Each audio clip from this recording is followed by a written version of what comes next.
১৯৪৩ সালের ৭ই জানুয়ারি hotel new York ৩৩২৭ নম্বর কক্ষ। একজন বৃদ্ধ মানুষ একা মৃত ৩ দিন ধরে কেউ জানেনি। হোটেলের কর্মী দরজা খুলল এবং দেখল একটি বিছানায় শুয়ে আছেন পৃথিবীর ইতিহাসের অন্যতম সেরা মেধা। ঘরে কিছু নেই, একটি পুরনো কোট, কয়েকটি নোটবুক আর কিছু কবুতরের পালক। এই মানুষটা একসময় এডিসনের সামনে দাঁড়িয়ে বলেছিলেন, আমি তোমার ডিসি কারেন্টকে অচল করে দেব। এই মানুষটা একসময় পুরো নায়াগ্রা জলপ্রপাতের শক্তি দিয়েছিল। আমেরিকার শহর আলো করেছিলেন। এই মানুষটা একসময় ওয়্যারলেস বিদ্যুৎ সরবরাহের স্বপ্ন দেখেছিলেন পৃথিবীর প্রতিটি মানুষের জন্য, বিনামূল্যে। কিন্তু সেই স্বপ্নের কারণেই তাকে ধ্বংস করা হয়েছিল। তার আবিষ্কার চুরি হয়েছিল, তার নাম মুছে দেওয়া হয়েছিল এবং তিনি মারা গিয়েছিলেন। একা, দরিদ্র, বিস্মৃত নিকোলা টেসলা। আজকের বিং ইনসাইডে আমরা বলবো সেই গল্প, যেটা বিজ্ঞানের পাঠ্য বইয়ে নেই কিন্তু থাকা উচিত ছিল। সার্বিয়ার ছেলে যে স্বপ্ন দেখত বিদ্যুতের। ১৮৫৬ সালের ১০ জুলাই রাত ঠিক মধ্যরাতে সার্বিয়ার স্মিলিয়ান গ্রামে বজ্রপাত হচ্ছে এবং সেই বজ্রপাতের রাতে জন্ম নিলেন নিকোলা টেসলা। ধাত্রী বলেছিলেন, এই ছেলে ঝড়ের সন্তান, ঝড় নিয়েই বাঁচবে, ঝড় নিয়েই মরবে। অদ্ভুতভাবে কথাটা সত্যি হয়েছিল। ছোটবেলা থেকেই টেসলার মধ্যে ছিল অসাধারণ স্মৃতিশক্তি। পুরো বই মুখস্থ করতে পারতেন। জটিল গাণিতিক সমস্যা মাথায় মাথায় সমাধান করতেন। কিন্তু সাথে ছিল অদ্ভুত কিছু বৈশিষ্ট্য। ঝকঝকে আলো সহ্য করতে পারতেন না। কানের পাশে মাছি উড়লে মনে হতো থান্ডারবোল্ট পড়ছে। ঘড়ির টিকটিক শব্দে ঘরের অপর পাশে থেকেও ঘুম ভেঙে যেত। চিকিৎসকরা এখন বলেন টেসলা সম্ভবত অটিজম স্পেকট্রামে ছিলেন এবং ওসিডি। কিন্তু এই অস্বাভাবিকতাগুলোই তাকে অসাধারণ করেছিলেন। গ্রাস পলিটেকনিক্যালে পড়ার সময় একজন অধ্যাপক ডিসি কারেন্টের মোটর দেখালেন। টেসলা সাথে সাথে বললেন, এই ডিজাইনে সমস্যা আছে। এসি কারেন্ট দিয়ে এটা আরো ভালো করা যাবে। অধ্যাপক হাসলেন, বললেন, এসি কারেন্ট দিয়ে মোটর চালানো অসম্ভব। টেসলা বললেন, আমি দেখিয়ে দেব। এডিসনের সাথে দেখা এবং বিশ্বাসঘাতকতার শুরু। ১৮৮৪ সাল, নিউ ইয়র্ক। ২৮ বছরের টেসলা পকেটে মাত্র ৪ সেন্ট নিয়ে আমেরিকায় পা রাখলেন। সাথে একটি চিঠি, চার্লস ব্যাবেজের চিঠি এডিসনের কাছে। চিঠিতে লেখা ছিল, আমি দুজন মহান মানুষকে চিনি, একজন আপনি আর একজন এই চিঠি বাহক। এডিসন তখন পৃথিবীর সবচেয়ে বিখ্যাত বিজ্ঞানী, ডিসি কারেন্টের আবিষ্কারক, ফোনোগ্রাফ, বৈদ্যুতিক বাল্ব, এডিসনের নাম ছিল সর্বত্র। টেসলা কাজ শুরু করলেন এডিসনের কোম্পানিতে এবং অল্প দিনেই সবাই বুঝল এই ছেলে সাধারণ নয়। টেসলা রাত দিন কাজ করতেন, প্রায়ই সকাল 10:30 থেকে পরদিন ভোর 5টা পর্যন্ত। এডিসন একদিন বললেন, আমার জাহাজের ইঞ্জিনিং সিস্টেম ঠিক করে দাও, যদি পারো $50,000 পুরস্কার। টেসলা রাত দিন কাজ করলেন, সমস্যার সমাধান করলেন। এডিসনের কাছে গেলেন, এডিসন হাসলেন, বললেন, টেসলা, তুমি আমেরিকান রসিকতা বোঝো না? $50,000 দেওয়া হবে না। টেসলা চুপ করে রইলেন, তারপর পদত্যাগ করলেন। এটাই ছিল শুরু একটি দীর্ঘ যুদ্ধের, যেটাকে ইতিহাস বলে কারেন্ট ওয়ার, কারেন্টের যুদ্ধ, এসি বনাম ডিসি। পৃথিবীর সবচেয়ে গুরুত্বপূর্ণ বিজ্ঞান যুদ্ধ। টেসলা এডিসন ছেড়ে জর্জ ওয়েস্টিংহাউসের কাছে গেলেন। ওয়েস্টিংহাউস বুঝলেন টেসলার এসি কারেন্ট এডিসনের ডিসি কারেন্টের চেয়ে অনেক বেশি কার্যকর। ডিসি কারেন্ট মাত্র 1 মাইল দূর পর্যন্ত যেতে পারে, এসি কারেন্ট 1000 মাইল দূরে যেতে পারে। একটি পাওয়ার স্টেশন থেকে পুরো দেশে বিদ্যুৎ সরবরাহ সম্ভব। ওয়েস্টিংহাউস টেসলাকে চুক্তি দিলেন, প্রতি এইচপি অর্থাৎ হর্স পাওয়ার বিক্রির জন্য $2.5 রয়্যালটি। এই টেসলাকে কোটিপতি বানাতে পারত। এটা টেসলাকে কোটিপতি বানাতে পারত। কিন্তু এডিসন বসে থাকলেন না। এডিসন শুরু করলেন ইতিহাসের সবচেয়ে নোংরা প্রচারণা। এসি কারেন্ট বিপজ্জনক, এসি কারেন্ট মানুষ মারে। প্রমাণ দিতে এডিসন পাড়ায় পাড়ায় গিয়ে প্রকাশ্যে কুকুর, বিড়াল, এমনকি একটি হাতিকে এসি কারেন্টে হত্যা করলেন। সেই হাতির নাম ছিল টপসি। এই হত্যাকাণ্ডে ফিল্মে ধারণ করা হয়েছিল এবং জনসাধারণকে দেখানো হয়েছিল। এডিসন আরো এক পদক্ষেপ নিলেন। নিউ ইয়র্কে মৃত্যুদণ্ডের জন্য এসি কারেন্টের ইলেকট্রিক চেয়ার চালু করলেন, যাতে মানুষ এসি কারেন্টকে মৃত্যুর সাথে যুক্ত করে। কিন্তু বিজ্ঞানকে মিথ্যা দিয়ে আটকানো যায় না। ১৮৯৩ সালে শিকাগো ওয়ার্ল্ডস ফেয়ার, ওয়েস্টিংহাউস এবং টেসলা জিতলেন টেন্ডার। পুরো প্রদর্শনীতে এসি কারেন্টের আলো জ্বলল। ১ লক্ষ বাল্ব, ২ কোটি মানুষ দেখলেন। এবং বুঝলেন এসি কারেন্ট নিরাপদ। এসি কারেন্টই ভবিষ্যৎ। তারপর এলো নায়াগ্রা। নায়াগ্রার বিজয় এবং রয়্যালটি ত্যাগের মহানুভবতা। ১৮৯৫ সাল নায়াগ্রা জলপাত টেসলার ডিজাইনে তৈরি পৃথিবীর প্রথম বড় এসি পাওয়ার স্টেশন। জলপ্রপাতের শক্তিকে বিদ্যুতে রূপান্তরিত করা হলো এবং ২৭ মাইল দূরে বাফেলো শহরে পৌঁছে দেওয়া হলো। সারা পৃথিবীর অবাক হয়ে গেল। এডিসন ডিসি কারেন্ট হেরে গেল চিরকালের জন্য। আজ পৃথিবীতে যত বিদ্যুৎ ব্যবহার হয় সব এসি কারেন্ট। টেসলার আবিষ্কার, কিন্তু এই বিজয়ের মুহূর্তে টেসলা একটি অবিশ্বাস্য কাজ করলেন। ওয়েস্টিংহাউস এসেছিলেন, বললেন, টেসলা, আমার কোম্পানি সংকটে। যদি তোমার রয়্যালটি দিতে থাকি কোম্পানি ডুবে যাবে। টেসলা একটু চুপ থাকলেন, তারপর চুক্তির কাগজ নিলেন এবং ছিঁড়ে ফেললেন। সব রয়্যালটি মাফ করে দিলেন। ওয়েস্টিংহাউস বললেন, এই টাকা তোমাকে কোটিপতি বানাতো। টেসলা বললেন, তুমি আমাকে বিশ্বাস করেছিলে যখন কেউ করেনি। এইটুকুই যথেষ্ট। এই একটি সিদ্ধান্ত টেসলার বাকি জীবনকে দারিদ্র্যের দিকে ঠেলে দিয়েছিল। কিন্তু টেসলা সেটা জানতেন এবং তবুও করেছিলেন। অনডেন ক্লিফ টাওয়ার, সেই স্বপ্ন যা ভেঙে দেওয়া হয়েছিল। নায়াগ্রার পর টেসলা আরো বড় স্বপ্ন দেখলেন, বিনামূল্যে বিদ্যুৎ পৃথিবীর প্রতিটি মানুষের জন্য। কোনো তার ছাড়া, কোনো বিল ছাড়া, পৃথিবীর বায়ুমণ্ডলকে একটি বিশাল কন্ডাক্টর হিসেবে ব্যবহার করে যেকোনো জায়গায় বিদ্যুৎ পাঠানো যাবে। এই স্বপ্নের নাম ওয়ানডেন ক্লিফ টাওয়ার প্রজেক্ট। ১৯০১ সাল নিউ ইয়র্কের লং আইল্যান্ডে একটি বিশাল টাওয়ার তৈরি শুরু হলো।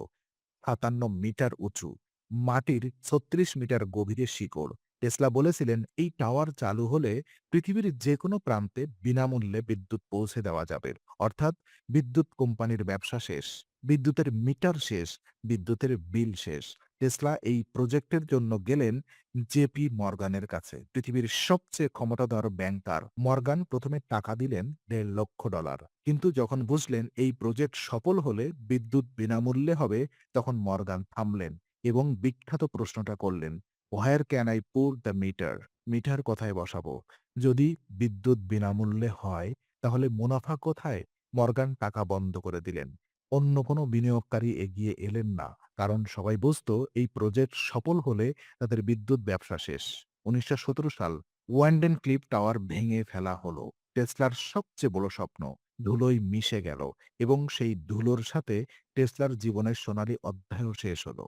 চুরির ইতিহাস, কে নিয়েছিল কার কৃতিত্ব? এবার আসা যাক সবচেয়ে বিতর্কিত অধ্যায়ে, টেসলার আবিষ্কার চুরি। মার্কনি রেডিও আবিষ্কারক হিসেবে পরিচিত। ১৯০৯ সালে নোবেল পুরস্কার পেলেন রেডিও আবিষ্কারের জন্য, কিন্তু টেসলা দাবি করেছিলেন রেডিওর মূল নীতিগুলো তার।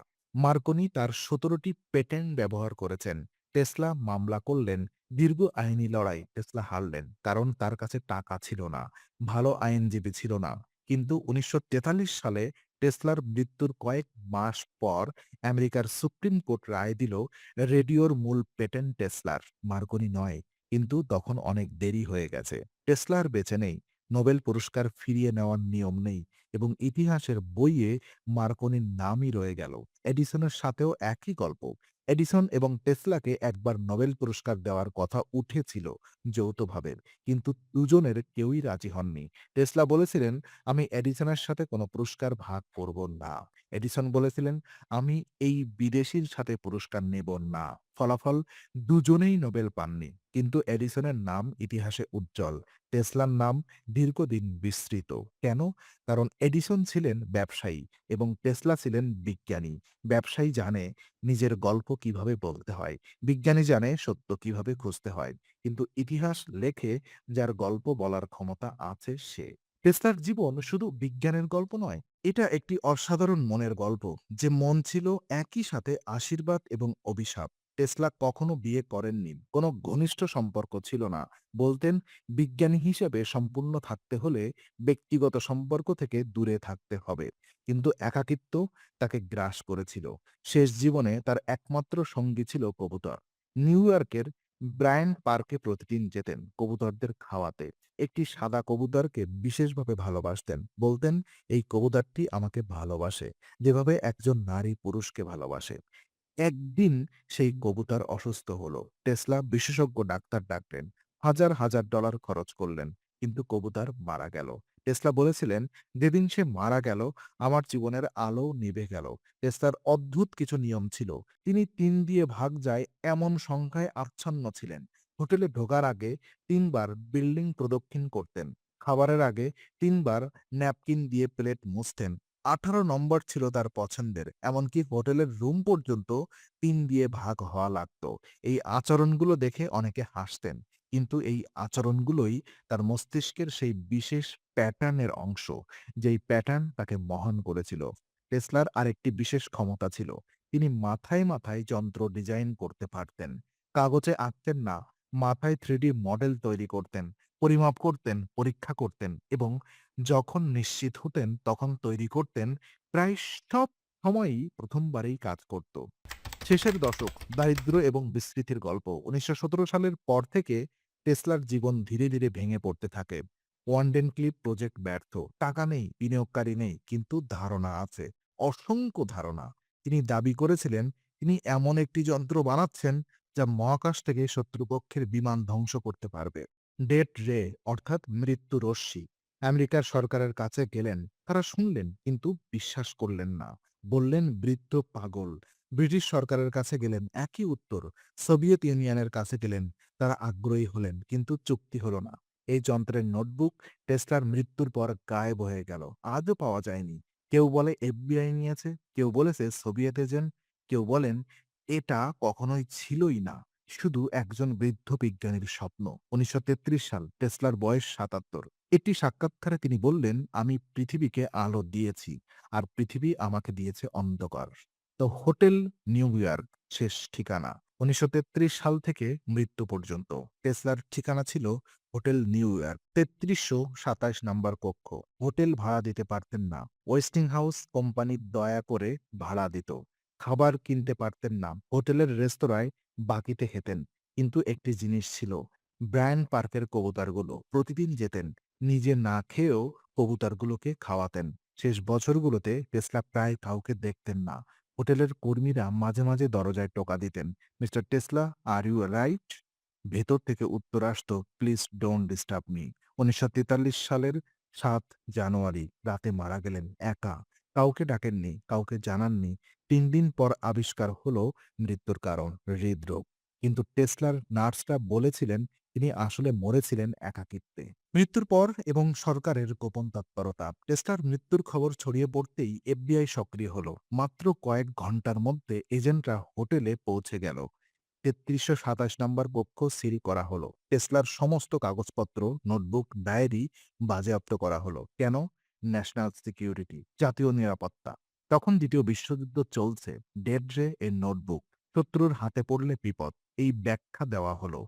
কিন্তু বেশিরভাগ নথি আজও গোপন। টেসলার ভাতিজা সাবা কাসানোভিস যুগোস্লোভাকিয়ার রাষ্ট্রদূত। কিছু কাগজপত্র ফেরত পেলেন, কিন্তু সবচেয়ে গুরুত্বপূর্ণ নোটবুকগুলো কখনো ফেরত আসেনি। ২০১৬ সালে এফবিআই কিছু নথি প্রকাশ করেছে ফ্রিডম অফ ইনফরমেশন অ্যাক্টের আওতায়।